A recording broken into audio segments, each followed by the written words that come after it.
Back in 2015, my friend Mike and I used to hike deep into the Pine Hollow trails in northern Washington. The place was massive, miles of old forest, hills, and fog that never seemed to lift. It wasn't an official park, but locals used it for camping, and off one weekend, we decided to stay overnight near the old logging road that cuts through the woods.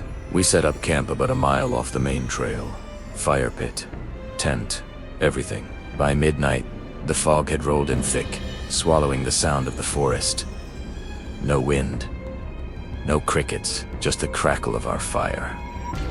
That's when Mike noticed something, a faint light between the trees. At first, we thought it was another camper, but the longer we watched, the stranger it looked. The light didn't flicker like a lantern or move like a flashlight. It just hovered, a pale, bluish glow, about 6 feet off the ground. Mike grabbed his flashlight and said, "Let's check it out."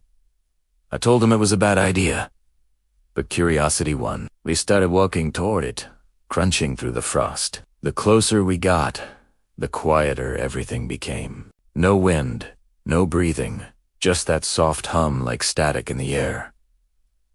Then the light moved, not away from us, but sideways, fast, like it was gliding through the trees. We froze. "Probably a drone," Mike whispered. "But drones don't hum like that, and they don't stop the air from moving." The light drifted closer. When it was maybe 20 yards away, I swear I saw something behind it. A shape, faint, tall, almost human. Then the light went out. We stood in the dark, flashlights shaking in our hands.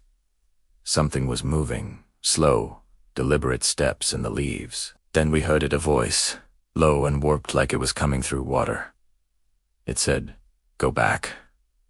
We didn't wait. We ran straight through the woods until we found the main trail, then followed it all the way to the truck. When we came back the next morning to grab what we left behind, everything was gone. The tent, the firewood, even our cooler. All that was left was a circle burned into the ground, about the size of a car tire. A few months later, a park ranger told us they get reports like that every few years.